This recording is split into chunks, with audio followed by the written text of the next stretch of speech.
know. From the Goldberg Jones Sports Desk, your 620 Rip City Radio headlines. Goldberg Jones. Call 1-800-DIVORCE. All right, 3 o'clock chat here. Trailblazers start a 5-game road trip tonight in Sacramento against the Kings. Portland is 3 games behind Dallas and Phoenix for the 10th seed. They're 3.5 games back of the Kings for 9th. Scoot Henderson was asked what his big takeaway was after facing the 2 best teams in the East in Boston and Cleveland. We can compete with any team in the league, and games like that, it kind of shows, and then it shows why they're, great teams in the league right now as well. Little things during the game that they have it down pack, and, we just continue to learn. Tip-off is at 7. Chris Burkhardt has game day at 5 on 620 Rip City Radio, and every game streams live on our free iHeartRadio app. Sweet 16 launches at 4:09 on CBS. The 2 seed in the East, Alabama meets BYU. The Crimson Tide favored by 4.5.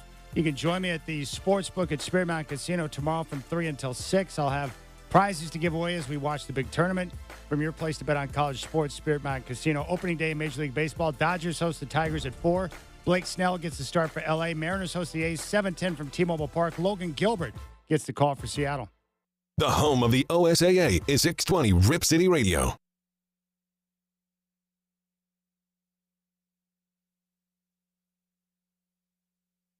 It's time for the Rip City Drive, brought to you by Lazy Boy. What's your strategy for comfort? Featuring the crazy and often irrational longtime Portland radio vet, Chad Dewing. Coming here, obviously being in New York, it's an exciting place to play. It's a place that wants to win. It's a place that knows how to win and has won before. And so for me, it's bringing everything I know, all the experiences, all the touchdowns, all the wins, but also all the love and passion for the game to this locker room. And that's what I'm really excited for. And it's going to be a special, special thing. I think it's ridiculous that the NCAA or any other entity put these two things together, is that people like you have to ask these questions. And I value that you have to ask them. And I do get upset when, people are talking to our kids about them.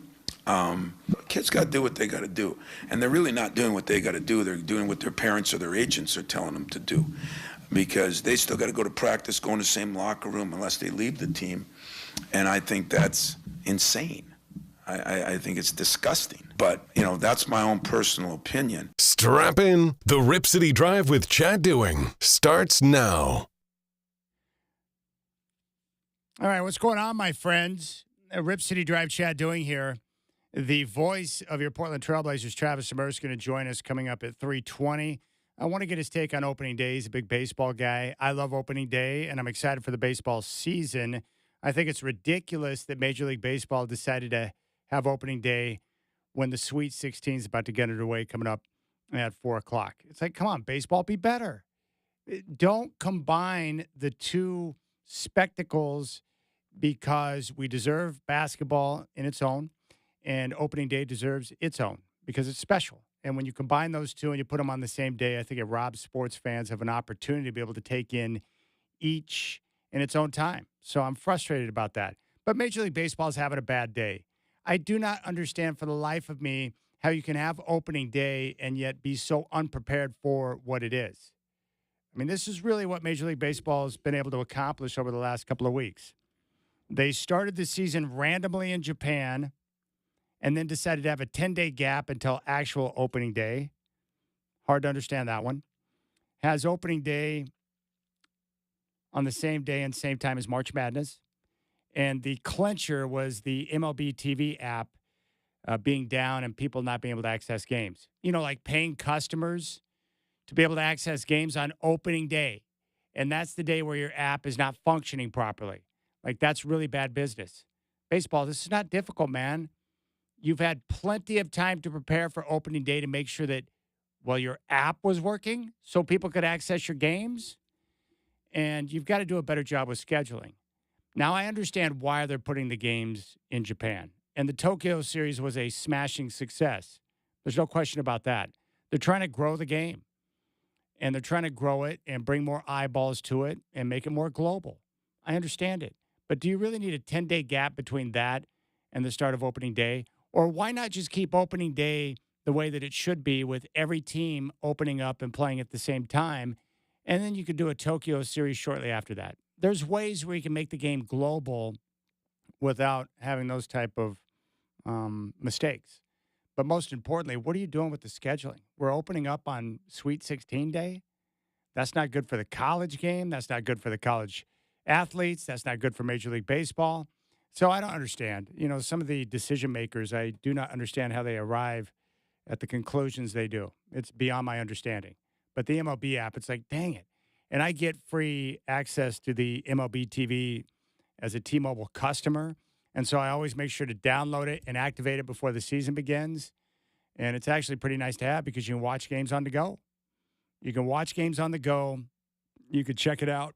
And I think baseball's in a pretty good spot right now. It's got a chance to have a very compelling season. But you do not want to have your customers who love the game so much being in a position where they can't watch games on opening day. That's not a good idea. I think the National League is actually more compelling than what a lot of people think. Now, I'm like everyone else. I think the Dodgers are going to be historically great. They have a chance to be an all-timer this year, and they should be with the pitching staff and the lineup that they have. They're that good. They're awesome. They're like a traveling all-star team. And it's why I love going to watch them play because I know I'm going to get to see big names and guys who can do a lot of great things. And when Ohtani starts pitching this year, that's going to be must-see. Like you have one of the best hitters who's also one of the best arms, doing things that we've never seen before. Like, I want to see that. Sign me up for that. But I think in the National League, the Dodgers are the clear-cut favorite to win it all. I think their win total in Vegas is like 104. And if they hit 104, that's a disappointment. I think that if healthy, they're going to surpass the Mariners and get to 117 wins. I truly believe that. So we'll see how things shake out. But it's not just the Dodgers. You can make a case for Arizona, a lot of great young talent, and San Diego is being dangerous. So I think you have three teams in the NL West who can compete. The Milwaukee Brewers, I think, can do a lot of damage in the Central. And then you've got the Nationals and the Braves in the East. And throw the Mets in there. So you've got like 6 or 7 teams who I think are viable and can compete for, the World Series title in the National League alone. The American League, I think, is a little more wide open. We'll talk more about that with Travis coming up. The Yankees are the odds-on favorite in the American League, but we'll see. But what I like about baseball, it's a little bit different than the other sports from the standpoint that it's highly unpredictable, meaning you can have the best team on paper, you can have the best lineup on paper, you can have the best pitching staff on paper, but the way the season plays out, because it's a long grind with 162 games, injuries, pitching rotations, do you stay healthy, do you not, and how that has an impact on the game, it can change everything. And then depending on which pitching staff gets hot, what players emerge, young talent emerges, that seems to make a big difference. But on paper this year, it's the Dodgers and everybody else. And they've got a chance to go back-to-back, and that would be the first time, I think, since the Yankees back in the late 90s. First team to repeat as champions, which is hard to believe, but it's been that long. But that's where the Dodgers are at. But it's going to be fun. I can't wait to see Ohtani when he finally does pitch, what that's going to look like, what's it going to be like, and then we'll go from there. And then long term, I guess what I'd like to see from baseball, I think it's good that they consider a hard cap or at least have some type of minimum level that teams spend on their salaries, because it is pretty ridiculous when you have these cheapos who pocket the money in revenue sharing, but they don't spend or invest in their team. I can understand why, if I'm the owner of one of the more rich franchises, like George Steinbrenner used to get ticked off all the time because, teams that he would be sharing revenue with wouldn't reinvest in the team. So I get that. But at the very least, maybe they can get to a point where you get rid of the deferred payments.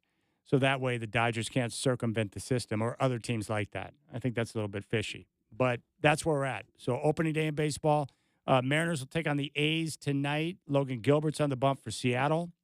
They've got their young core locked up, so we'll see how it shakes out this year for the M's.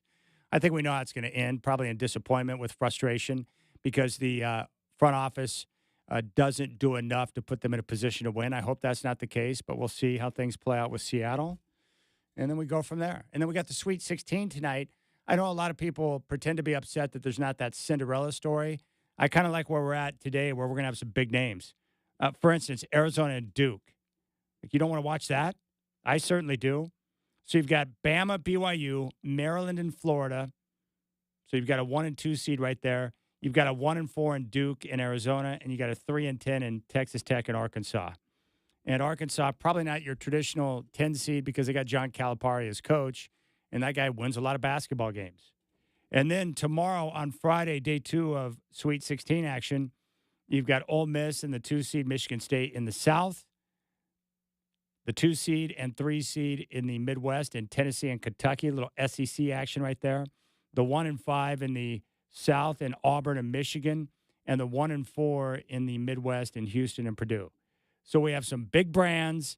We've got some good teams, and I think what's going to happen moving forward, my guess would be, we didn't get the Cinderella story or a lot of compelling action in the first couple of days of the tournament in the field of 64 and 32, but I think moving forward we're going to get some good games with the big brands, and then we'll continue to move on from there.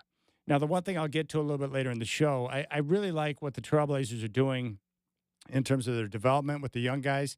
But what I'm noticing now when you listen to guys like Scoot and Klingon or Avdia or Kamar, like they're all speaking the same language as they get ready for this 5-game road trip. And it's the same language about defense. Like they're noticing their mistakes, they're discussing their mistakes, they're acknowledging their mistakes.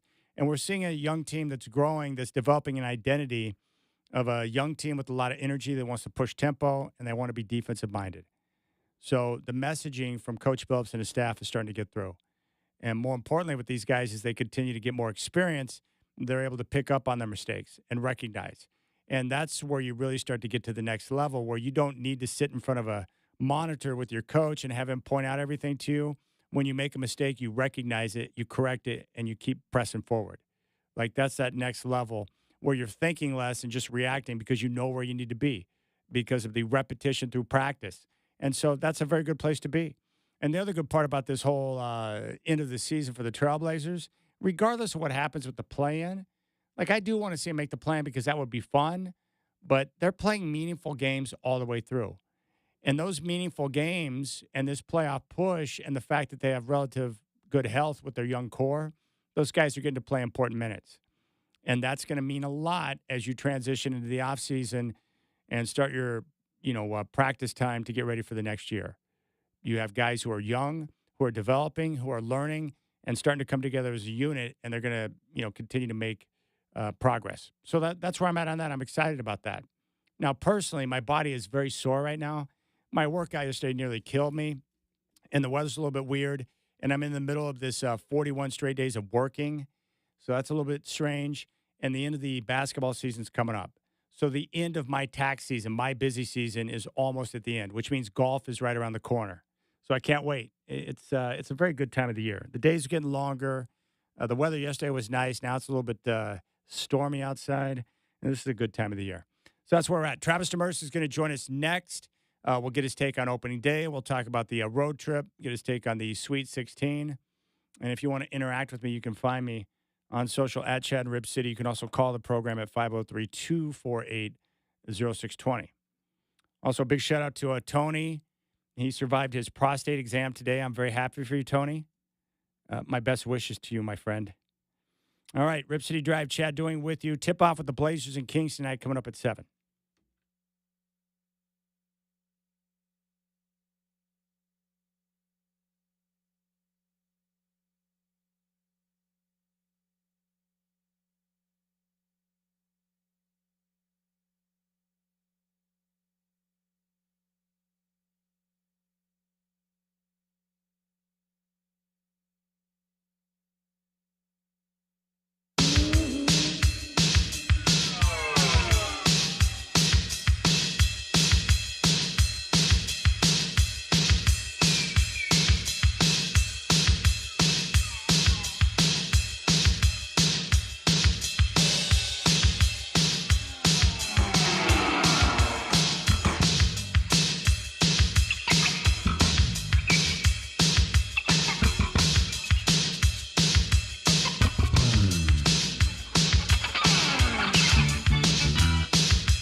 All right, joining us now on the Rip City Drive, my partner and the voice of your Portland Trailblazers, Travis DeBurse. And I'm going to let out a little secret, Travis. You and I are taping this here an hour before the show begins. I know it happens occasionally in radio, but we are right in the middle of opening day, and the Yankees are taking on the Brewers right now. Have you been able to watch the game?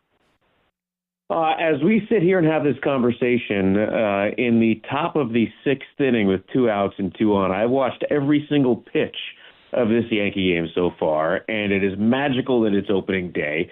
I love it, and I mean it's the first official day of spring, so it's awesome. Yeah, what is your favorite thing about opening day? You go from games that don't mean anything, that don't count, and you want to watch baseball. And for people who aren't baseball fans, think about it like you watch preseason football, right? Because you miss the sport and you want to get any action that counts. And when you're watching spring training baseball, you're watching players I guess it's not that big of a deal now, but players whose numbers are in the 80s and 90s, and they're not actually going to play, and they wear different hats, and they're at different, ballparks. But to see for that first time the game at, major league parks, and it's probably a little cold because it's not in Arizona or Florida, and you're seeing real baseball in front of a packed crowd that matters. It's just special. It's the start of the season, and we get that with the NBA too, where it finally matters. All right, how do you look at the American League? I think the National League, I know the Dodgers are the most dominant team, but I think it's a pretty competitive league. What do you think about the American League? Who's going to be right up there near the top in competition with the Yankees? So I think the American League is wide open. I've read a bunch of previews from all kinds of different things and people, and there's no consensus for anything. The consensus is the American League East is going to be really good. The Orioles should be very good again.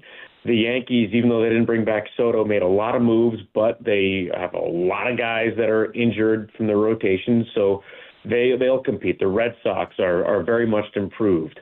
I've seen some things that the Mariners could be a legit contender for the World Series. I haven't paid as much attention to them, but I'd like to see that. That's really cool. So I think, in those conversations, you've got 6, 7, 8 teams that are legitimately in the conversation to be among the best. And in the National League, you have one. So I think the American League is far more interesting. Yeah, what's great about baseball is that even though the Dodgers on paper are the best and they have a chance to be historically good, baseball is a very unpredictable game. So if you get a couple of injuries to the pitching staff, or if guys go down, or if the right pitching staff gets hot at the right time, then things can totally change. I love that about the game.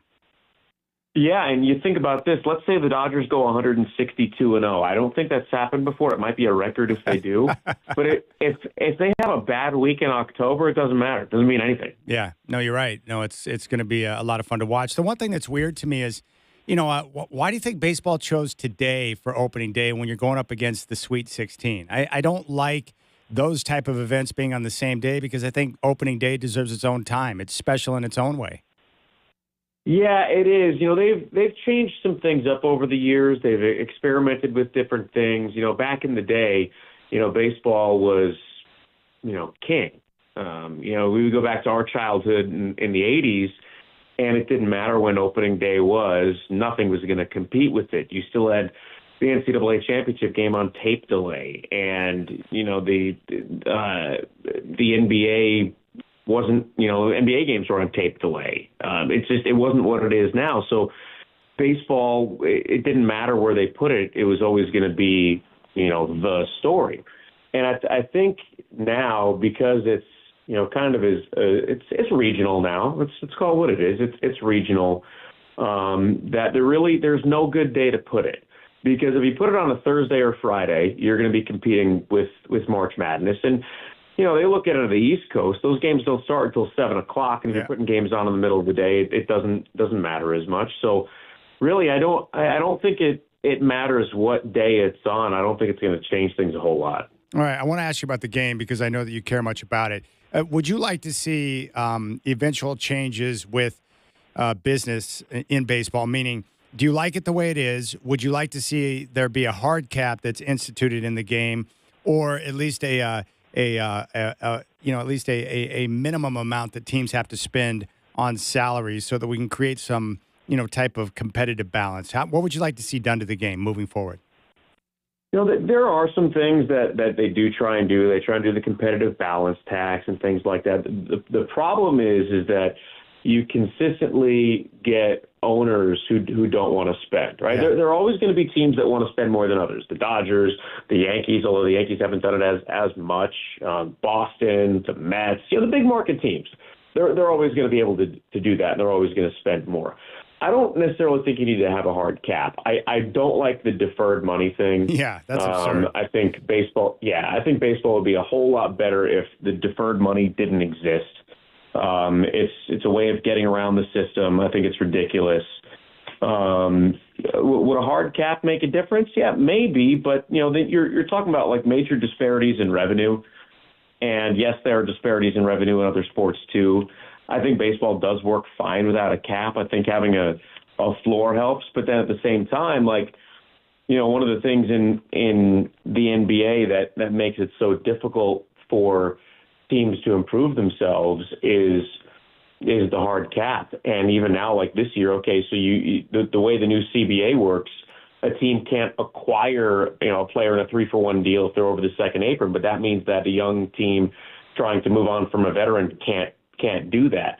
Baseball is different because you can trade an 18-year-old high-level prospect that's 2 or 3 years out. You can't do that in the NBA. You can't do that in the NFL. So I think it's unique in that regard. And if you put a hard cap on it, you can't trade a guy who's making $200 million for 5 prospects. Yeah. And I think that's part of what incentivizes things for teams that are trying to be sellers, is that you're going to get a whole bunch of prospects and maybe one or two of them pans out, and you don't have this big financial commitment, and maybe that gives you the opportunity to save a little money and spend it in 2 years in free agency. So I really don't have anything that's gonna fix baseball.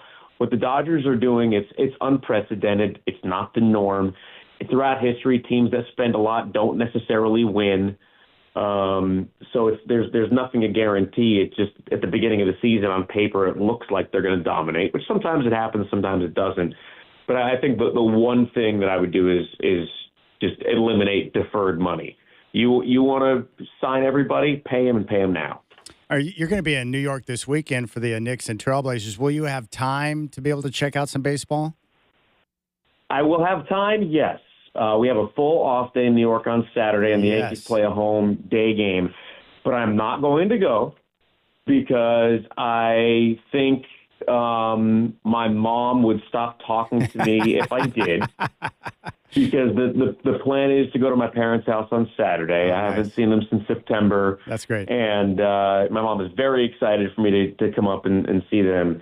And they thought that she wouldn't talk to me. It'd be the whole Jewish mother guilt, very disappointed in you thing if I didn't go see them on Saturday. No, that makes sense. We'll get to Trailblazer basketball in just a moment. I'm sorry about St. John's going down. I wanted to see them make a deep run. I know that it's not what people wanted because we don't have that Cinderella story right now, but it is kind of nice to see big brands still alive. We're going to get Arizona and Duke later on this afternoon, which is nice. Alabama, 2-seed, is still alive. Tomorrow we get the 2-seed Michigan State. Michigan's in there. Auburn, who's a 1-seed, Houston and Purdue. So we do have some big names. I think it's too early to tell what the transfer portal and NIL, the impact it's going to have on college basketball. We've had, tournaments like this before where the chalk advanced. And you said before the tournament began that you saw a lot of chalk moving forward. Yeah, I did. And, it's funny. I was listening to Doug Gottlieb the other day, and he was talking about how he could pencil in everybody who is going to win because of who has money without looking at anything else. And I think there is some truth to that, but that's not how it always is. It's not how it was last year. And to your point, I think it's going to be a long time before we really get the impact of NIL on college hoops. But at the same time, upsets are great, but really, nobody really wants to see Loyola Chicago or George Mason in the Final Four. Yeah. They want to see the Blue Bloods. When we think about, oh, man, this is going to be a great Final Four matchup because it's got these big-time powerhouse programs. Every now and then you'll get a school like Gonzaga who turns into a great program from one of those mid-majors. and it's because they keep their coach. And Mark Few's been there forever, and that's one of the reasons they've been so relevant. But really, like, it's cool to see the 11s and 12s win and all of that, and like, okay, the Sweet 16, it makes for a good story. But when it comes down to it, at the end, we want to see the best of the best. Like a couple of years ago, Florida Atlantic and San Diego State were in the Final Four. It wasn't compelling at all. Yeah.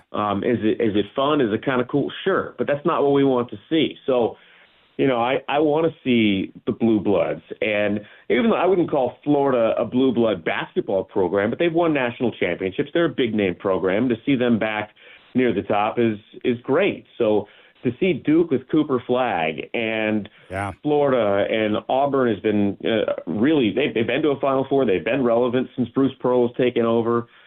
Seeing those big time programs advance, I think that makes the games themselves more compelling. And really, like, the first couple of rounds were awful. And would you rather have like all these Cinderellas making great stories, or would you rather see good games that end close? Yeah, that's what I'm hoping for now, is that we get good games the rest of the way that end close with these big powers. We're talking with Travis Demers, the voice of the Trailblazers, getting ready for a 5-game road trip, which kicks off tonight in Sacramento against the Kings. So right now the Trailblazers, they are 3 games behind Dallas and 3 games behind Phoenix for that 10th and final play-in spot. They're 3.5 behind Sacramento. So how do you look at their play-in chances right now? What needs to be done with 9 games to play? Well, you and I have talked about it a bunch in the broadcast, Chad, that it really doesn't matter what the other teams do if the Blazers don't win, right? So they've got to win, and they obviously have to win tonight, because tonight's going to go a long way. And, if the Blazers win this game, Sacramento is going to drop back into a tie with Phoenix and Dallas. I think Dallas plays tonight. Look at my games right here. So tonight, Dallas is at Orlando, and Phoenix is off.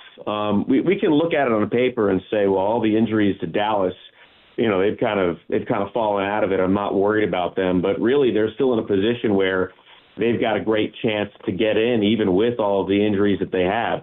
Phoenix has a ridiculously brutal schedule, but you see Kevin Durant is still Kevin Durant, and they still have Devin Booker, and that's still a team that can be dangerous. Just because they haven't won doesn't mean they can't. I think the team that the Blazers have the best chance of passing at this point is Sacramento, because they've been in a complete free-for-all. And the guys that have been carrying the weight for them, Sabonis is hurt. He's scored under 10 points in 4 of his last 7 games. He is not himself. He's only playing because, he's close enough to play, and they need him to try and make a push, because they're just not very good. And they've lost 8 of their last 10 games. If the Blazers beat them tonight, they'll be, 2.5 games back of Sacramento. The Kings will have 8 games left. So they're 35. They'd be 35 and 38. So that's what. So yeah, and then the Blazers would have 8 games left after tonight, and they'd have the tiebreaker on the Kings. So they would only be 3 games back in the loss column. Can the Blazers in this next stretch do something crazy? Can they go 6-2? I don't know, but if they go 6-2 and Sacramento loses 5 games the rest of the way, then the Blazers are in. And I know right now you look at the math, it's only a 2.5% chance, but those chances and those percentages, they don't take into account the human element of things. And the Kings are in a total free-for-all. So I think their best chance right now is passing the Kings and hoping that the Dallas doesn't, get their act together. What's really cool? I went through and was listening to both Scoot and Klingon following the game on Sunday. What I love about this team and their growth, Trav, is, they were talking about the things that went wrong that they could have done differently in that fourth quarter to get over on Cleveland. And both Scoot and Klingon were talking about, communication issues and missed rotations and assignments defensively. Like, that's the language now. These guys are recognizing their mistakes. They're talking defense, and they have a desire to continue to improve in that area as a unit. Like, I love hearing that. You see the growth and the progression with the young guys, and it's like, man, that's what I'm talking about. I love seeing it. I'm going to make an analogy here for you, Chad, because you and I have had conversations like this many, many times over the years about quarterbacks and rookie quarterbacks. Yep. And if you start a rookie quarterback week 1 on a team that's supposed to be a good team, right? A team that's supposed to make the playoffs. By the time they get into week 16, 17, 18, and into the postseason, they're not rookie quarterbacks anymore, and they've made a lot of those rookie mistakes. So, starting, let's say you've got a young team that has like a Kirk Cousins, right? And you wait until week 8 or week 9 or week 10 to start your rookie quarterback. By the time the playoffs roll around, he's really only in week 8, 9, 10. So I think in the big picture for the Blazers, does it suck to lose those games against Cleveland and Boston and the overtime games to the Knicks? And yeah, it does. But in the big picture is, getting to the play-in and the playoffs right now the most important thing, and it's not. When this team is in the playoffs, whether it be next year or the year after, you want these guys to have had those experiences. These are really the first games that they have had and that they've played in where things that happen down the stretch matter on a bigger level. So to get those experiences now and learn from them and learn what they have to do down the stretch, that's going to help them right off the bat next year. And maybe in October and November, they're playing games that are going to matter down the stretch of the season if they're fighting to get into the play-in or if they're fighting to get a home play-in game or to get out of the play-in altogether and be the number 6 seed. Yeah. In the moment, it sucks. But in the big picture, it's going to go a long way. And I think those guys are super intelligent. And having them figure those things out now, it's just going to mean they're more prepared when the time really does matter. All right, Trailblazers and Kings coming up tonight. Tip-off at 7. Travis Demers will be on the call. And, Trav, hey, I appreciate the time. I love talking baseball with you, buddy. Enjoy the games and have a great road trip. I'm anxious to see how the Blazers respond to the challenge ahead of them over the next 5 games. Yeah, I am too. And as we have this conversation right now, I'm anxious to see what Volpe does here with 2 outs and 2 on the bottom of the 6th. Up by 1 run. By the way, how awesome was it? I don't know if you saw this when Austin Wells hit the home run. He was the first catcher to lead off with a home run on opening day in Major League history. Yeah, it's amazing. I had no idea that was the case until it happened, and it couldn't have happened to a better guy. Austin Wells is cool. Yeah, he is, and he's got a great mustache. I wouldn't be able to pull one off like that. I don't know, dude. He could. You got good hair game. Your facial hair game is much stronger than mine. So I'm gonna say that if you attempted it, you might be able to pull it off. Yeah, I don't know. We'd see about that. But the only people who can pull off mustaches like that and like have them look, oh yeah, that belongs, and not in a creepy way, baseball players and cops. That's it. And by the way, I'm not in favor of the Yankees altering their facial hair policies. I like the fact that they force guys to be clean shaven. It kind of separated them. I liked it. Yeah, but at the same time, Chad, like they're letting them have beards, but they have to be well-groomed, neatly trimmed beards. They're not going like, mid-2000s dirtbag Red Sox beards. Yeah. And still, most of the players have not, on opening day, have not decided to go down that route anyway. Yeah, well, that's kind of the way I looked at it. It's like, you don't want to be like the trashy Red Sox, man. Separate yourself. You're the Pinstripes, for crying out loud. We do things differently here. Yeah, exactly. All right, buddy. Have a good road trip, man. Thanks, man. All right, I expect a incoming text from Miranda any moment now saying more Travis and less Chad. Great to catch up with Travis Demers, the voice of the Trailblazers. Tip-off with the Kings coming up at 7 as they launch the 5-game road trip. And we'll see what they're able to accomplish. Can they go 4-1? Could they win 5 straight? Can they stay in the mix going into the final week of the regular season?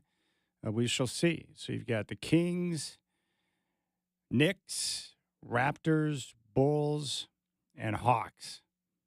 I don't think it's in that order, but those 5 teams are on the road trip. All right, we'll keep things rolling. I will set the table for the game tonight myself. I want to highlight their language and what they're talking about after games now, which I think is encouraging. If you want to find me, you can do so on X at Chad Rip City. You can also call the show at 503-248-0620. Be sure to join me tomorrow at Spirit Mountain Casino for the big tournament action. I'll be down in the sports book, your place to bet on college sports, hanging out from 3 until 6. I'll be there Saturday from 1 until 4.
And for the record, I do not have a Dodgers boner, as Scotty Bethune tried to claim I do.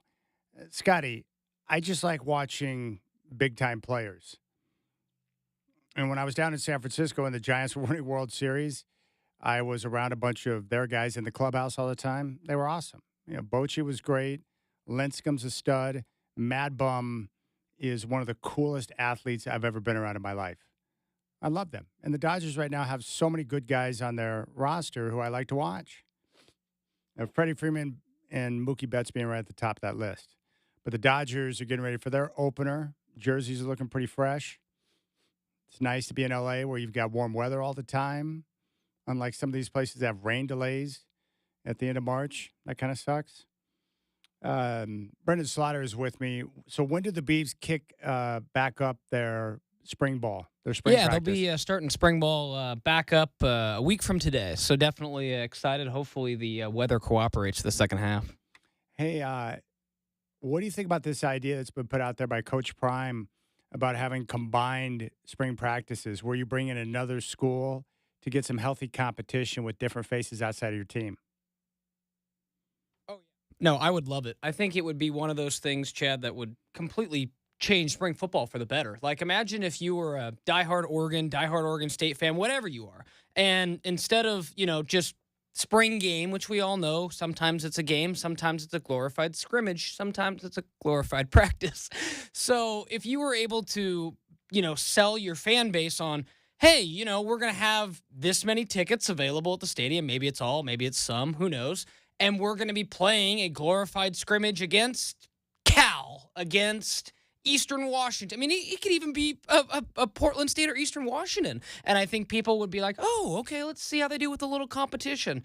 So, yeah, I would be all for it. The question is, in today's world of where spring games are being, maybe taken away a little bit because schools are worried that it's a prime opportunity to get poached via the transfer portal. If they can work that thing out, I think it's a great idea. Well, poaching is a real thing. I can understand why certain schools are concerned about that, or any school is concerned about that, because you get scouts or people that show up at your spring game taking a look at your players, or guys on the roster who haven't been showcased yet, who you take a notice of and say, hey, we could use that guy. Oh, yeah. I mean, take what I was just, explaining to you, how Oregon State does their half and half spring, Chad. Case in point, a year ago, Damian Martinez was here in March. By the time April rolled around, he was not. So that proves that you can lose guys in spring. Mm-hmm. So you really have to guard against that. And I think that's why you're seeing, schools like Oregon State who are like, hey, fans want to show up, brave the elements, come out and see it. Great, but we're not going to have it on TV. And it's only going to be for those who can see it in person. So it's, I'm not a big fan of how poaching works. I get it. But, it also can hamstring a team and make a team that looks like it's going to be pretty good, maybe not so good, Well, unless, of course, you're poaching Malik Murphy from another school, and then you like how it works out, right? It's true. It's, I don't like poaching unless we poach Malik Murphy from another school, and then we can use him as our quarterback. And you said that so far in spring, that's been the big, obviously, the standout, right? Malik Murphy's a big-time ball player. Yeah, Malik Murphy being big time. I mean, what he did at Duke last year, that's going to check mark Oregon State's quarterback spot. And I think if they can get offensive line figured out and, get a bunch of those guys back on defense that were injured. Healthy, right? Oh, Healthy. Yeah. Just injuries were brutal. I mean, I've never seen a more injured Beaver team in my 10 years than, this last year. So get healthy. And I think we'll see Oregon State be able to make a pretty good jump win-wise because they got a dude under center now. If I'm not mistaken, Ice Cube is now rolling out onto the diamond in some type of sweet blue car right now with his Dodger gear on. Okay, that's what's up. And to your point, Chad, I don't really have an MLB team, kind of like you. I just kind of follow along throughout the year. But the Dodgers signed my boy Michael Conforto this year, Beaver alum. So I might have to pull for the Dodgers too this year. Might have to jump on that bandwagon. Well, what helps is what I found. I discovered this probably back in the early 2000s. Well, it's hard to keep up on everything. But what I found is that if I pick a team to follow game in and game out, then you naturally absorb information for what's going on around baseball. So instead of trying to focus on every team, I just pick one team and I watch their games, and I just pick up a lot of different storylines about every other team because they're all going to play each other. So that's how I do it. And it's worked for me now for like 20 years. Yeah, that's smart. I might have to do it because, Major League Baseball, after we get done with, Trailblazers season and all that stuff, it's Major League Baseball could be a lot, especially with, a very long season. So, yeah, I might have to take your advice on that one. Yeah, it's fun to watch where the other Beavs land. And I'll check out, I love Stephen Kwan. Yeah. So I'll pay attention to, his games and what he's doing right now. I like to follow some of the locals. I enjoy that. Yeah, I mean, it's honestly, if you want to support Oregon State's professionals, I think it's their best, cropping of guys. Oregon State's sure got some, guys in the NFL and, got a two guys in the NBA. But no, you want to go and see some of the best baseball players. I mean, the one thing that I heard, Chad, it would not be unheard of from what I've heard through the grapevine for Travis Bazzana to get called up this year, which, I mean. Well, yeah, because he can. That would be something else. So, I mean, just when you see the talent the Beavers are putting in the pros, it's a lot of fun to follow along with them for sure. Now, do you cover all Beavers sports through Beavers Edge or just football primarily? Do you do basketball, football? Do you cover baseball too? What other sports do you cover? Oh, yeah, no. So we're heavy into football. That's obviously the breadwinner, but deep into men's and women's basketball. Obviously, the men got a tournament next week with a few less players after they hit the portal this week.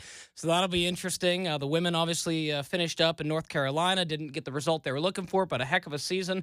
And baseball is going to be very exciting this year. I think if they can stay healthy, they got a chance to really charge at Omaha, and that's definitely words that Oregon State fans like to hear. So, yeah, we cover it all at Beaver's Edge, Chad. We got it all. You haven't covered a World Series yet in Omaha, have you? I have not. That is on my bucket list. We'll see, knock on some wood if it happens this year, if it happens in a few years. But, yeah, got to get there at some point. All right. So the Dodgers getting ready to kick off their season. I think Mookie Betts is going to give it a go after being sick for a few weeks.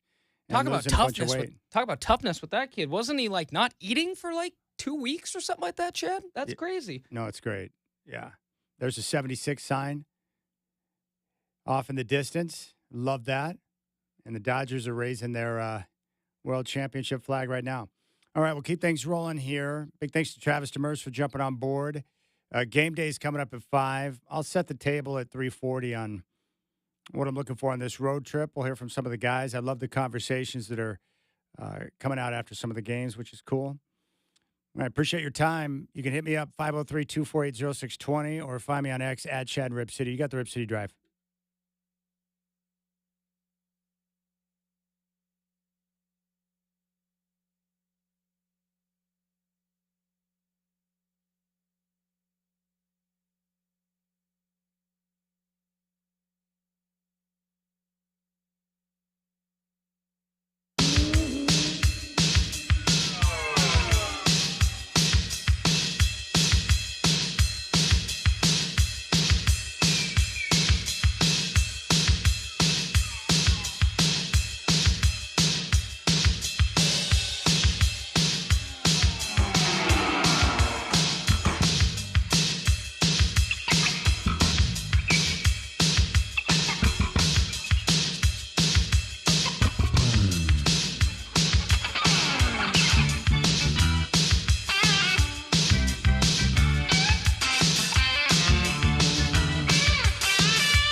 From the Goldberg-Jones Sports Desk, your 620 Rip City Radio headlines. Goldberg-Jones. Call 1-800-DIVORCE. Hey, what's going on? It's now 4 o'clock. Chad here. The Trailblazers, well, they're getting ready for a 5-game road trip, which kicks off tonight in Sacramento against the King. Portland is 3 games behind Dallas and Phoenix for the 10 seed. They're 3.5 back of the Kings for 9th. If they win the game tonight, they would have the tiebreak. Tip-off is at 7. Chris Burkhart will have game day at 5 on 620 Rip City Radio. And every game streams live on our free iHeartRadio app. The Sweet 16 launches here in just a couple of moments. The 2 seed in the East, Alabama, will take on BYU. The Crimson Tide favored by 4.5. 4 games tonight, 4 games tomorrow in Sweet 16 action. You can join me at Sportsbook at Spirit Mountain Casino tomorrow from 3 until 6. I'll have prizes to give away. We'll watch the big tournament from your place to bet on college sports. Spirit Mountain Casino, opening day of Major League Baseball. Dodgers and Tigers right now. Blake Snell gets the start for L.A. Mariners host the A's 7-10 from T-Mobile Park. Logan Gilbert gets the call for Seattle. The home of the OSAA is 620 Rip City Radio.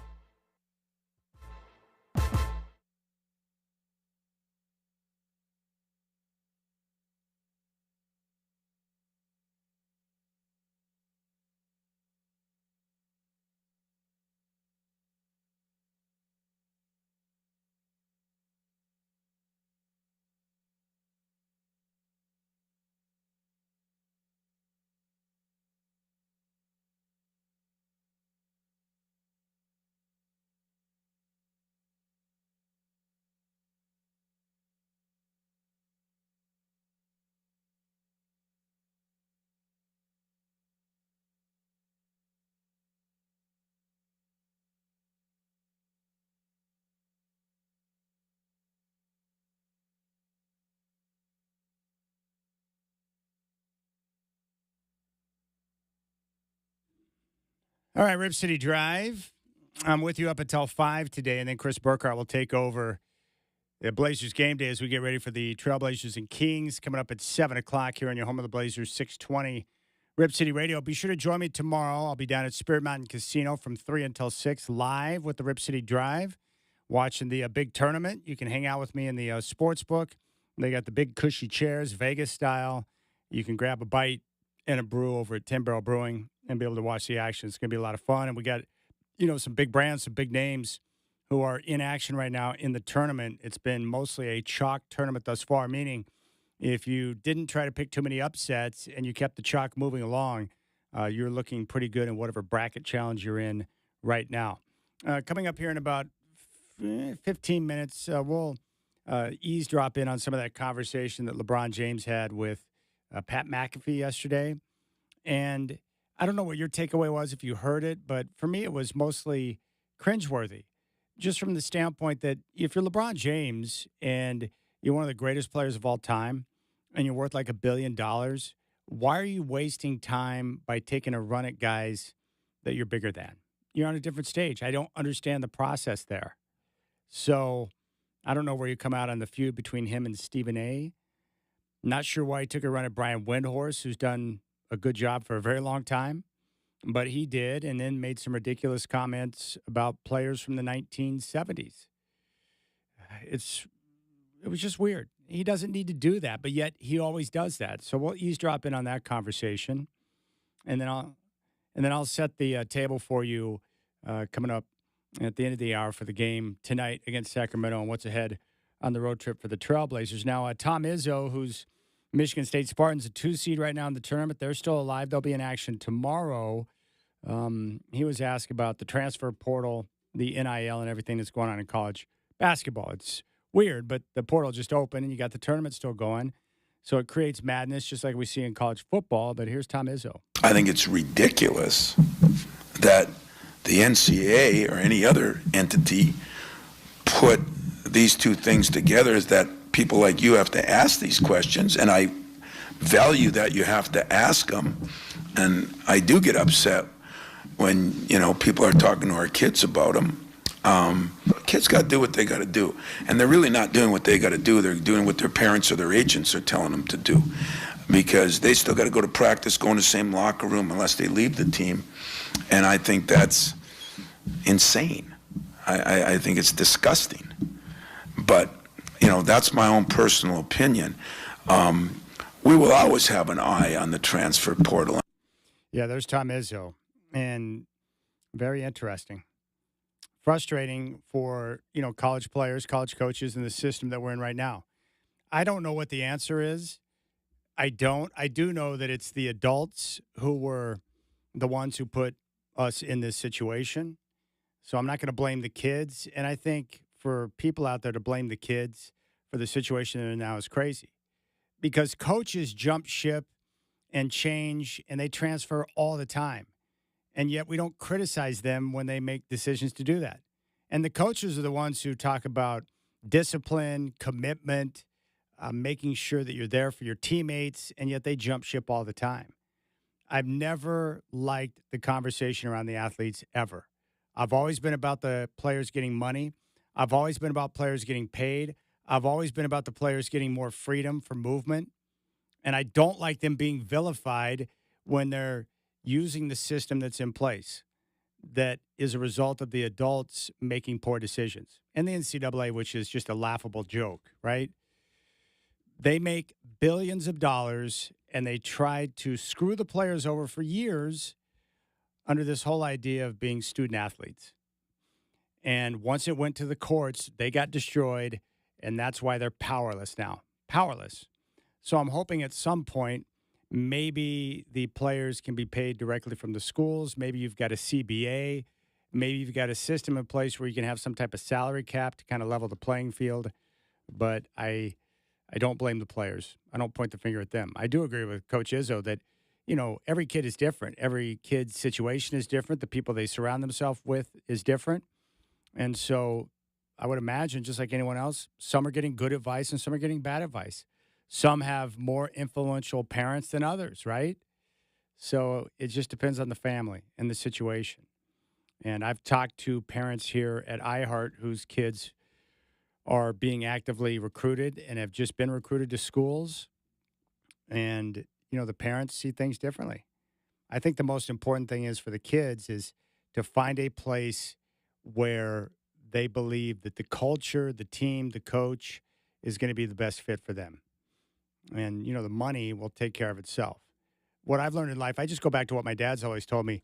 You don't make decisions strictly based on money. If your pursuit is all about the cash or who's going to pay you the most, then I'm not sure you're going to get the best out of that. Money's cheap. It comes and goes. So if you make decisions strictly off of finances, then that's probably going to lead to a direction or put you in a situation that's not going to be the best. But if you find a spot where maybe you make a little less money or equal money, but it's a good fit, it's the right town, it's the right teammates, it's the right coaches, that whole type of situation, then I think that can be good. And these are things that these kids are going to have to learn. And it's tough. I can't imagine being that age and having to make those type of decisions. And it's tough for the coaches too. But I kind of like the coaches getting a dose of their own medicine to a degree.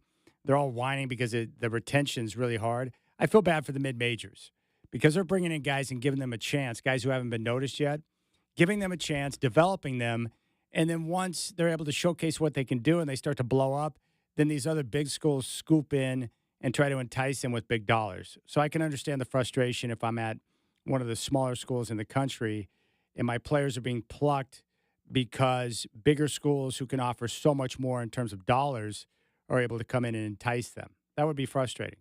But I do like coaches who whine and complain because they're used to the old way of doing things. They had total freedom of movement. They could jump ship. They could go anywhere they wanted.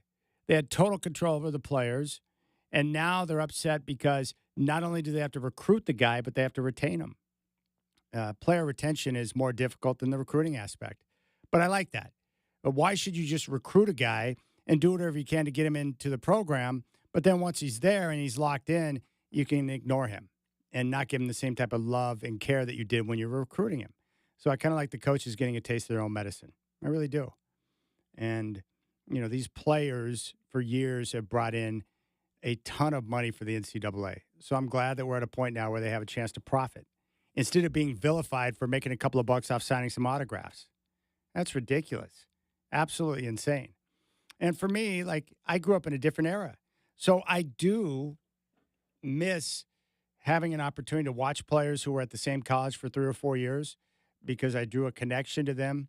I could watch them play and watch the storylines. Like, I enjoyed that. It was a lot of fun, but I'm willing to be flexible and change. I may not know who's going to be on the team each and every year. I may have to learn a new roster every year for whatever teams I'm cheering for, but I'm just happy to see the kids in a position where they can profit. But hopefully what I'm looking for is whether it's a commissioner for both college and football and basketball, some type of structure in place where you have some type of salary cap, and then some type of restraints on the open periods for the transfer portal. There's got to be more controls in place. I don't know how long it's going to take to get there or what it's going to take to make that happen, but there's got to be some more controls on that. Now, in regard to this year's tournament and there not being a Cinderella story, I think it's easy to point to the transfer portal and NIL as the main reason why that is. But I need more than a one-off, a one-year sample to be able to know if that's the case.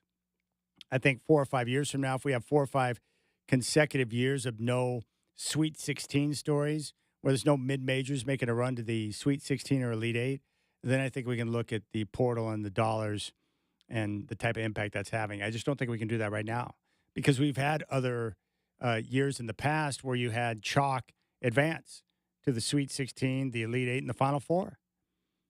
And, that's a one-year situation. So I think we need more time before we know exactly what's, the landscape of college basketball, what's happening. But in regards to the athletes, I'm excited for them. For a lot of athletes, the opportunity to have some money in their pocket when they're at school, a chance to have some money they can put into the bank. And for a lot of these athletes who may not have a chance to play on the next level, they get a chance to profit off of their college career because they're special. They can do things that most people can't, so they're getting a chance to profit off of that, which I think is really cool. So we'll see how things continue to shake out. All right, tip-off is coming up at 7. Chris Burkhart's got game day at 5. We'll eavesdrop in on the conversation with LeBron James. I mean, I don't like LeBron. I think I've made that clear over the course of time. But this is a conversation where I'm just like, what's the purpose? What are you accomplishing with this when you take a run at Stephen A. or you take a run at Brian Windhorst, of all guys, or basketball players in the 70s? I don't know what LeBron's trying to accomplish, but it's very uncomfortable to listen to.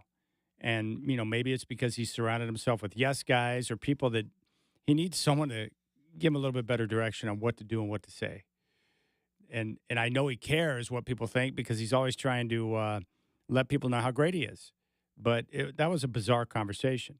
Now, I love Pat McAfee. Pat McAfee's got a different approach. What he does is he brings in the big names, and he's not a journalist, so he's not trying to get certain details out of them. He's just letting them speak and making them feel really comfortable.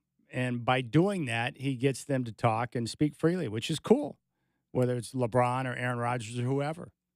Heck, even Bill Belichick looked remarkably human every time he joins McAfee's show.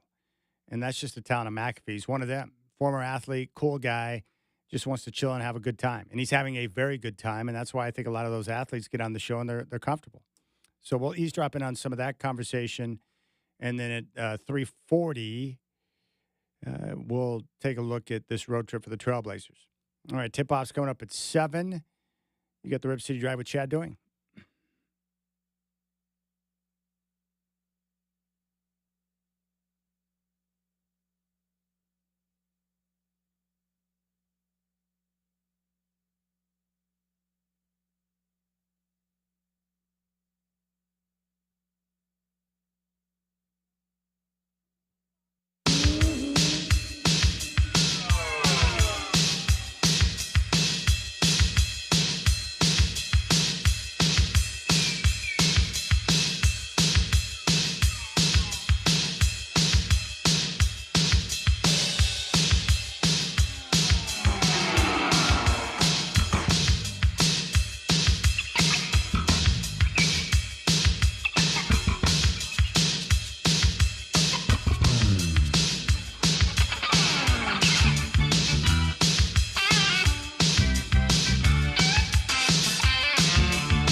All right, the Dodgers are up to bat right now. Ohtani, Betts, Hernandez, Freeman. That's ridiculous. So Ohtani, we'll see if he can get a home run here in his first at bat. This is a great song, by the way.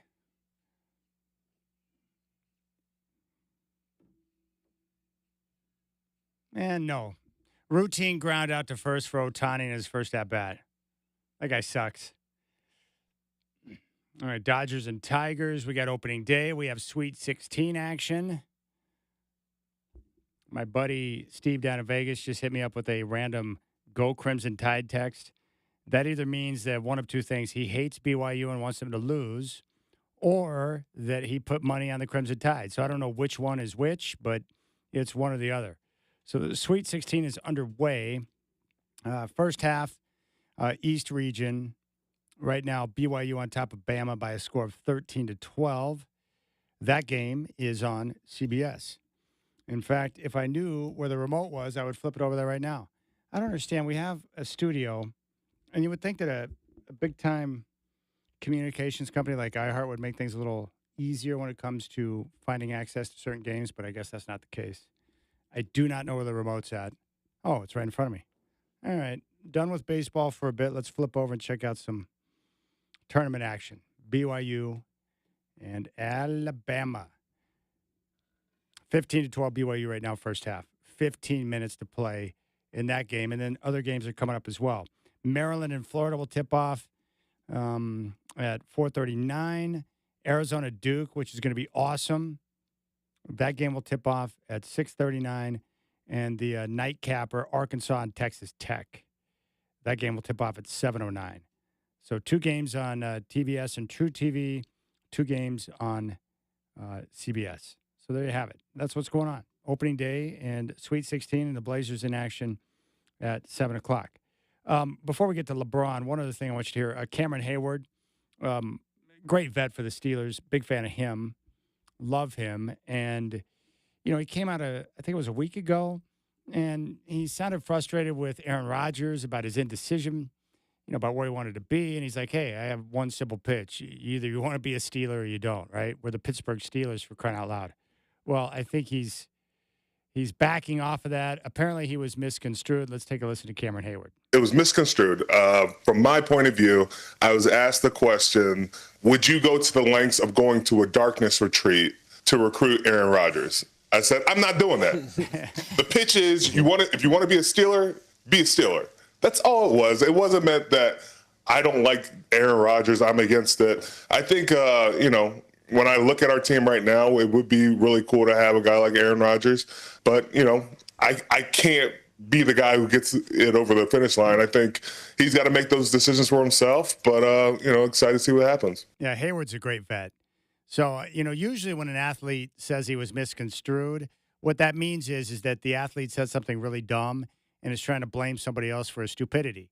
That's normally how that goes. But Cameron Hayward doesn't say dumb things. He's a great leader for that franchise and a heck of a football player. I understand what he's saying there. Yeah, I'm not going to a darkness retreat. I'm not going to hit Ashland, Oregon with Aaron, but if he wants to be a Steeler, more power to him. Cameron Hayward's he's not cuckoo, right? He understands the quarterback situation there.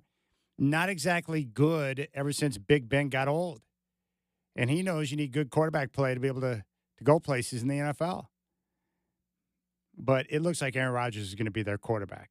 The Giants have settled in on Russ, which means they're going to draft a quarterback. So I think what's going to happen is the Giants will take Shedeur Sanders. They've got Russ, and he can be the bridge quarterback for Shedeur. And I would be stunned if the Giants don't get a quarterback in the first round. So what do you have? Tennessee, Cleveland, a couple of horrendous franchises right there, particularly Cleveland. Cleveland's always at the top of the draft because they suck. And then you've got the Giants, the football Giants right there. So you take a quarterback, you got Russ, but the Steelers, who have no quarterback, Mason Rudolph, they're clearly getting ready for the arrival of Aaron Rodgers. And where else is Rodgers going to go? Maybe he's trying to convince people back channels to, hey, Minnesota, I still want to be there. Why don't you bring me in? But my guess is Rodgers will be in Pittsburgh.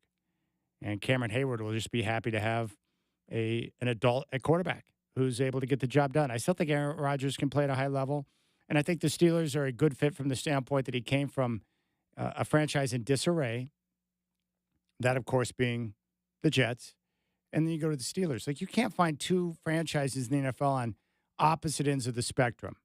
You have one that's horrendous in the Jets, who have been perpetually bad for a long time because their ownership and their leadership is pathetic. No disrespect, of course.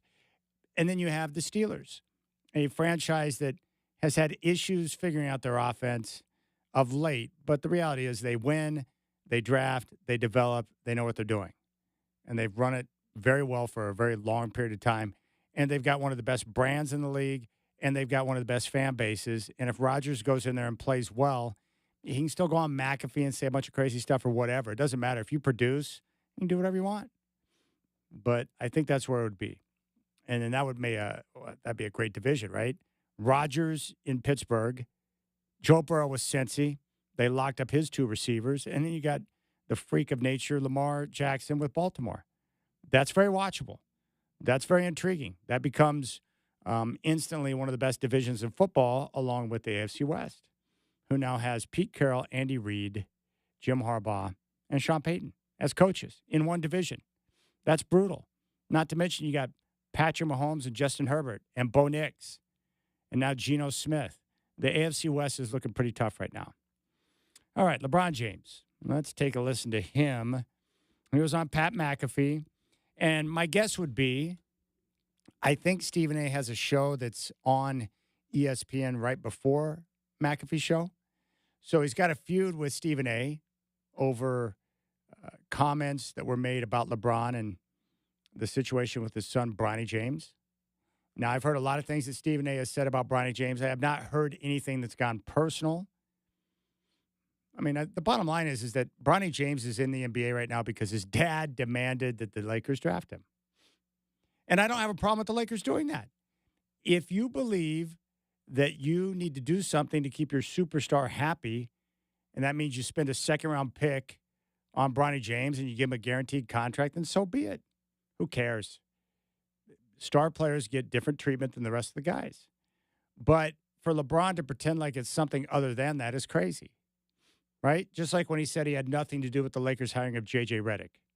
Really? I don't believe that for a second. And the fact that you pretend like that wasn't the case is crazy to me.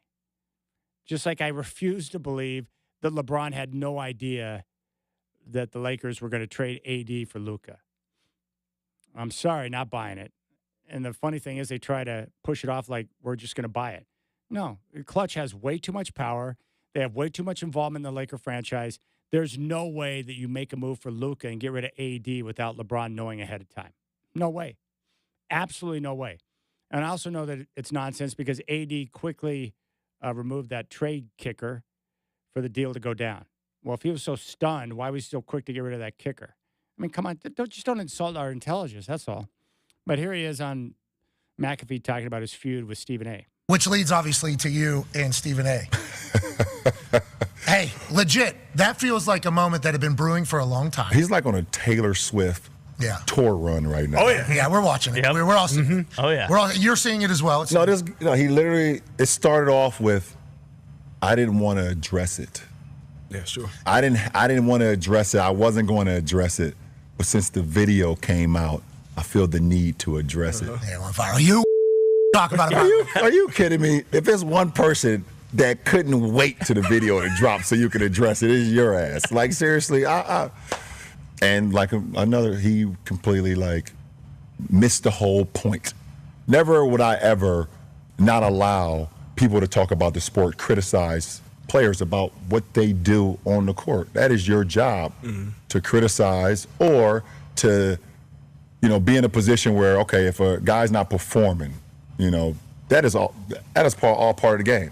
That's all part of the game. But when you take it and you get personal with it, it's my job to not only protect my damn household, but protect the players. All right, that's LeBron James. Well, we know that's not true because wasn't it Michelle Beadle that he tried to get fired from NBA coverage with ESPN?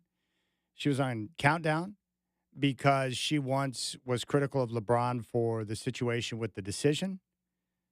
LeBron is always busy trying to control people and control the narrative. He's very sensitive to what is said about him. Now, when it comes to his son, Bronny, he's not an NBA player. But he's on an NBA team because his dad made demands that his son be drafted. That's all. And pointing that out is not getting personal. It's just the truth, right? I mean, come on. Now, I also took a run at Brian Windhorst, and this one was way over the top. Brian Windhorst, who has covered LeBron and has known him for years, has never once pretended to be boys with LeBron or to be buddies with LeBron. You know, Windhorst is just very good at what he does. I see a lot of too. Like I seen Brian Windhorst on one of these shows not too long ago. Like Lindy. Yeah, you played over high school. Lindy, you guys played together in high school. Yeah, right? He was on your high school this team. guy was like, says he's like my best friend. These guys are just weird. And why taking a run at Windhorst? He's never made that claim. Windhorst provides very fair coverage, and he's been very good in his coverage of LeBron, very fair to him. That was strange. And now these comments here are just goofiness right here, talking about players in the 70s. You trying to tell me Giannis wouldn't be able to play an NBA game in the 70s? Handshake, he wouldn't be able to do it. Giannis, Neither would you. Neither would you. Giannis Antetokounmpo would have 250 points in a game in the 70s. 250. All right, that's just insulting to the players from the 70s. I think it's pretty obvious, but I don't like to compare eras in basketball because each era is different. I think LeBron can play in any era. I think MJ could play in any era. All the greats could play in whatever era, but because it's a different era, you have to consider that their game would be totally different. So Giannis would not be the same player if he were from the 70s that we see today, because bigs back in the 70s played with their back to the basket. They did. They defended, they rebounded, they played with their back to the basket. And the reason why I know those comments are absurd is because there were great players that played in the 70s, like Kareem Abdul-Jabbar, one of the greatest scorers of all time. He was unstoppable in his prime, and he didn't put up 275 points or 250 points in a game. So, I don't know. I mean, for LeBron, I don't understand why he wants to take a run at people who aren't at his level. You know, the best thing about the superstars I grew up with, they don't say much of anything. MJ's done a very good job of just remaining quiet on a lot of topics, and I think that's smart business. Larry Bird's the same. Now, of course, MJ was a part of the documentary, The Last Dance, but MJ doesn't take a run at people. You know, he stays pretty much out of it. And when it comes to who the greatest of all time is, MJ doesn't go around telling people how great he is. He lets the other people decide. He knows his place in history is firm. And for LeBron James, as I've said before, he is one of the greatest basketball players of all time. He's not number one in my book. He never will be. That's MJ. But LeBron is definitely one of the best. But it's cringeworthy when you take a run at people like Windhorst, or you make a public spectacle in this situation with Stephen A., and then you throw players from the 70s under the bus. J.J. Redick did that recently. I don't know. It's a little bit too much for me. Now, Brenda, did you have something you wanted to add on LeBron? Yeah, you know, I think you've covered it pretty well, Chad. We're kind of in sync with our opinions here. But, yeah, I mean, you know, I feel like lately, you know, just in my conversations with, you know, people in my age range, I'm the only one that doesn't sit there and anoint LeBron as just the GOAT. And, you know, but what is that like for you? Because you didn't grow up with MJ.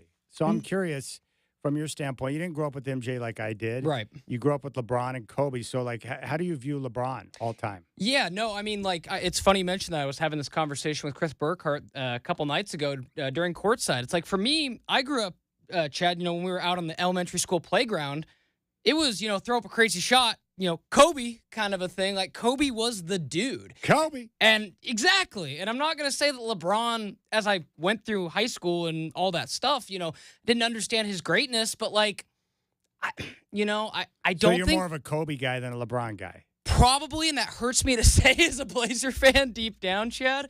But, like, Kobe had that, you know, that Mamba mentality, the Jordan, it's the killer instinct. I'm not so sure LeBron has that. Well, no. Kobe. It was like, I'm going to eat your face off to beat you. I don't know if LeBron's that way. No, he's not. But Kobe, he literally copied MJ. The way he walked, Totally. the way he dressed, the way he shot, his mannerisms, like he literally copied him. I love Kobe. That's one of my guys. MJ, I love. Larry Bird. Those are my three right there. Bird, MJ, Kobe. Love those guys. Now, the problem is I didn't grow up with Wilt, right? So I didn't have the benefit of seeing Wilt play, but I have to lean on the people who did watch him play. And so I acknowledge that Wilt Chamberlain is a fabulous player. I wish I could have seen him play in his prime. I saw Kareem not in his prime, but towards the end of his career, and he was still a terrific player, but I didn't get the benefit of seeing Kareem in his prime when he was dominating the league. Yeah, I mean, just being able to, go back, like, Chad, I've really enjoyed watching the new Celtics documentary that they're making on Max right now. It's Bill Simmons is behind that. Yeah, and just like, that's just history, right? Like, I mean, of course I knew about Bill Russell and the greatness, but just like, when you see how, I don't want to say it's forgotten about, but I think it's easy. The kids of today's generation, it's not as easy to, be like, oh, yeah, Bill Russell or, Wilt or Dr. J or, any number of the guys that, have been, Well, I think Larry Bird's a good example because Larry Bird I hold him in the highest of regard. He was a phenomenal basketball player, but when you have people who didn't grow up with him, it's hard to comprehend a white guy dominating the NBA. It is. And it's one of those things where... That's why people can't take him seriously. Like, come on, man, was that real? But no, it was. I watched Larry Bird dominate. He was a phenomenal basketball player. You almost would have had to go back and just look at the highlights for you. Like you look at Larry Bird's stats, they don't justify like how dominant of a force he was. And I What mean, do you mean they don't justify? He averaged almost a darn near triple-double for his career. Well, no, I just mean like maybe the shortness of his career a little bit. Obviously the back situation. He played in a way where he just couldn't play any other way than full speed, and as a result, the injuries piled up and his career was shortened, unfortunately.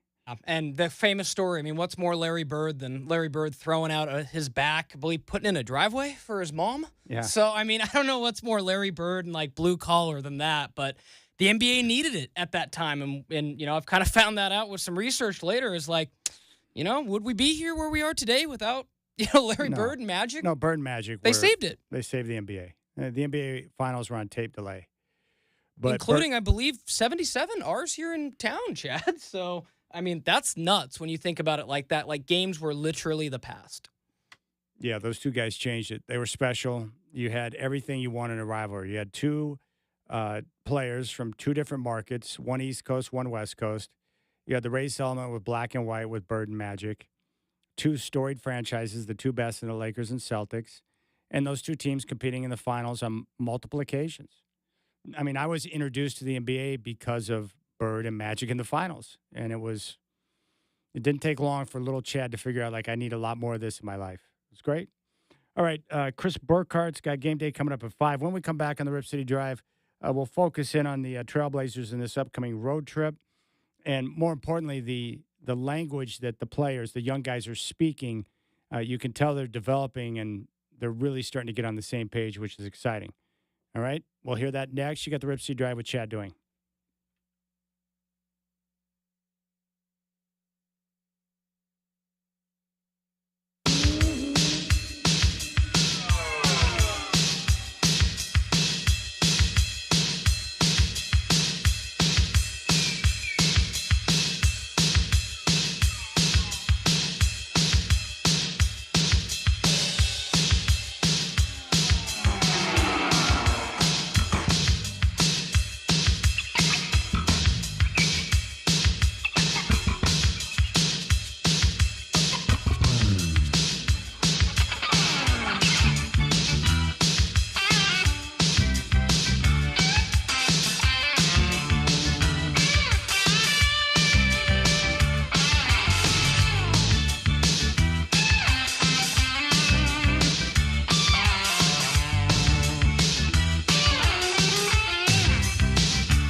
or one of the teams they're chasing in the Western Conference for that final play-in spot. So right now the Blazers are 32-41. They are 3 games back of the Phoenix Suns, who are in 10th. They are 3.5 games back of the Kings, who are in 9th. So tonight's critical because if they beat the Kings, they will have the tiebreak on Sacramento, and it will put them in a position, if Sacramento continues to fall, to have an edge over them. Now, the bottom line is for the Blazers with 9 games to go, they've just got to win games. If you want to put pressure on those teams in front of you, if you want to be in contention in the final week of the regular season to make the play-in, you've got to win basketball games. So I think, and I've talked with Travis about this and others, you're probably going to need to go 4-1 on the 5-game road trip, which is a tall order, but with the way this team is defending right now, they've got a chance to make it happen. And then you come home and see what happens during that final week of the regular season.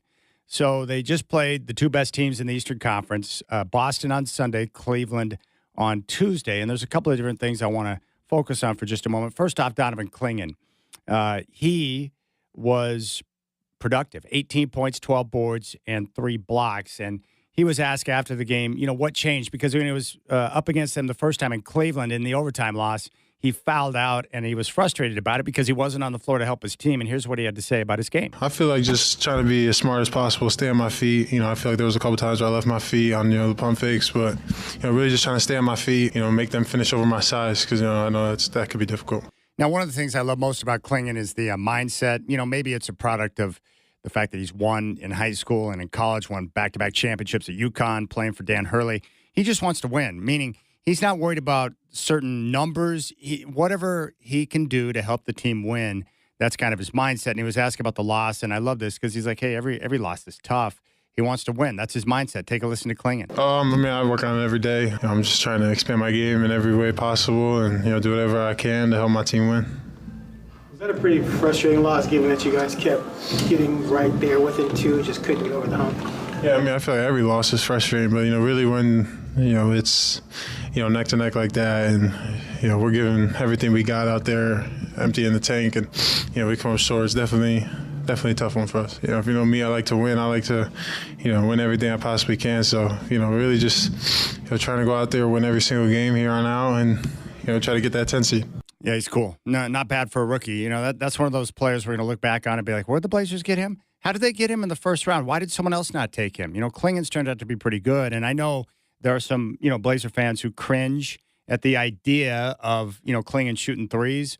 But if they're going to leave him unguarded and he's going to have those opportunities, 2 or 3 times a game to shoot the three, and we saw him do it effectively against the Cavs on Tuesday, it's just going to open things up for him. Now, he's still going to be primarily a guy who's going to go in and rebound, play tough defense down low, block shots.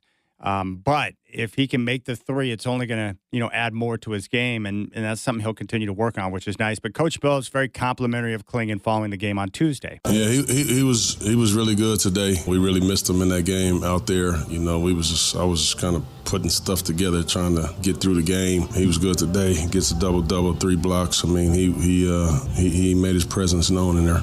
All right, that's Coach on Clingan. Now, this is, pretty obvious, but there's no shame in losing to Cleveland. When you got 58 wins, you're the best team in the Eastern Conference.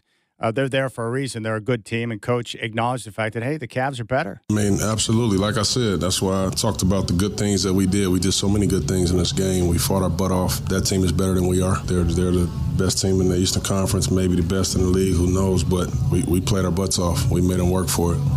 One thing that's cool with this year is that we're starting to see some definition in terms of what type of team this is, what their mentality is. They're really starting to take on the personality of their head coach in Chauncey Billups. But Coach spent some time, talking about what type of team he wants and what he's looking for from this group. Take a listen. I want us to always be an attacking team. I want to attack. I want to put pressure on teams on both sides of the ball. If that means getting to the basket, we got to learn how to finish better. And as we mature, and as we get better, and as we keep growing, we will finish more. You look at a guy like Shaden, how he's finishing around the basket right now at a really, really high level. Well, we couldn't say that 3 months ago. He had the prettiest dunks in it, but his finishing wasn't great. Well, you look at the leap he's made already. So I'm saying keep going. We'll figure that out. We'll figure that part out, and if we can, at some point, we're going to become a good finishing team around the basket and also a good three-point shooting team. And when that happens, we will have arrived, but you got to set it in place early on and just kind of keep getting better at it. I think another thing that's defined this season for the Trailblazers, and it's going to be important as they, finish out the final couple of weeks of the regular season and in this effort to make a push for the play-in, is that it's been different guys stepping up to make game-winning plays. They're not about one player. They have different guys on different nights who step up to kind of lead the way, whether it's Tamani Kamara, Anthony Simons, it could be Scoot or Shaden, Denny Avdia. But Coach talked about that after the game about it is different guys, multiple guys who stepped up. And we saw it again on Tuesday against Cleveland. Yeah, I think they're all learning each other more and more every single game. The good thing about our team is it's always somebody different that has a night. Scoot was much better today. Donovan was really good today. Shea was good today. Ant couldn't make shots, but man, he made some terrific plays, getting the defense to go and making the passes. It's always somebody kind of different. I thought Tease's minutes were incredible. Tease shot the heck out the ball. He played great defense. I probably could have found more minutes for Tease. It was just tough going down the stretch. All right, one other thing I want you to hear from Coach. The Blazers have been shooting a lot more threes of late. They got up 52 in that game against Cleveland, hit 17. They hit 19 against Boston. But, Coach was asked if he likes that number, and apparently it just comes down to it's not the number as much as it is are they quality looks? Well, if they're there, I want us to take them, but I want them to be good shots. I just don't want anybody just firing it at any time and no time and score. I want it to make sense. If we do a really good job and drive the paint and collapse the defense and we kick it out, for sure. I want those shots. We work on those shots all the time, and we'll continue. We'll shoot it better and better and better as we keep working, but I'll take that. If we can get good looks like that, I will take it all day. All right, the next thing, this is encouraging to me in terms of, the guys being on the same page, speaking the same language. We're going to hear two things, one from Klingon, one from Scoot. But listen to what they're talking about here. They're talking about defense, poor rotations, missing assignments, not being on top of their game. And it's good when you hear this because it shows you that they understand. Even if they didn't execute it the right way, they see what they're doing wrong and how they need to make corrections. Here's Klingon talking about what he didn't do or what the team didn't accomplish in that game against Cleveland. Personally, I let Garland get downhill too many times, late in that fourth quarter, and on that Shaden play, he was a good take and, it was a tough finish, but, there's nothing we could do about that call now. But, I just feel like, they had a couple big shots, a couple, layups around the rim that, I could have affected or changed. And, that led to a little bit of a run in the fourth. And the messaging from Scoot, very similar, talking about what went wrong, what they didn't get done in that game against Cleveland to get over the top. I love this. If we were locked in, that little stretch in the fourth quarter, we could have pulled it out. We just had bad rotations. Garland got a little hot, but not too crazy where we couldn't come back from it. I think we just got to continue to get organized. That's a big thing for me. I just got to continue to organize us while I'm in those type of situations to get a good shot every time down. I mean, that's pretty high-level stuff from a young player. Scoot, 21 years old in his second year? But he's talking about the team not being locked in. And had they been locked in the way that they're capable of, he feels like they could have withstood that run by Cleveland. They closed the game on a 16-7 run. So you want to hear that. You want to hear guys speaking the same language. You want to see that they're on the same page and that they acknowledge what needs to be done to get to that next level. It's critical. Scoot was also asked about the takeaways that he had after playing the two best teams in the Eastern Conference. Kind of what you learn, what you see in terms of how they play and get the job done. I know we can run with those guys. That's kind of what I get out of those games like that. We can compete with any team in the league, and games like that, it kind of shows, and then it shows why they're great teams in the league right now as well. Little things during the game that they have it down pack, and we just continue to learn. Yeah, I'm just excited to see how the guys respond on this road trip. 5 games. You're probably going to need to win at least 4 of them if you want to put yourself in a position to reach the play-in. And that's the challenge that's ahead. The bottom line is it's great to have the young guys in a position where they're playing meaningful games all the way up until the end of the regular season. So the 5 games, Sacramento tonight, in New York to meet the Knicks Sunday. Tuesday, they're in Atlanta to take on the Hawks. Thursday, the 3rd of April, in Toronto. And they have a second of a back-to-back in Chicago. They play the Bulls on Friday, April 4th. Now, the Knicks game, obviously tough because they're one of the best teams in the NBA. But Sacramento, Atlanta, Toronto, Chicago. To be a playoff team and to be in a playoff push to reach the play-in, you got to beat teams that you are better than, or at least that are at the same level. You got to find a way to get over. That's part of the learning curve, the process. So we'll see what they do. And if you come out 4-1 on the 5-game road trip and you put yourself in a position, you've earned it. If you end up going, 1-4 or 2-3 on the road trip against teams like that, then you don't deserve to be in the play-in. But regardless, the process of going through a push this deep in the season, it's good for all the young guys because they're going to learn from it. They're going to get better from it. It's going to help them, and I think that's important. It's critical. So that's where I'm at on that. I think they've exceeded all expectations. They blew by their Vegas win total number. They got hot in the second half of the season. We're seeing improvement from the young guys, and they're getting experience. And this has not been a tanking season. I mean, they're still pushing for wins right now with 9 games to go. No one expected that. None of us saw this coming, and so it's been a pleasant surprise.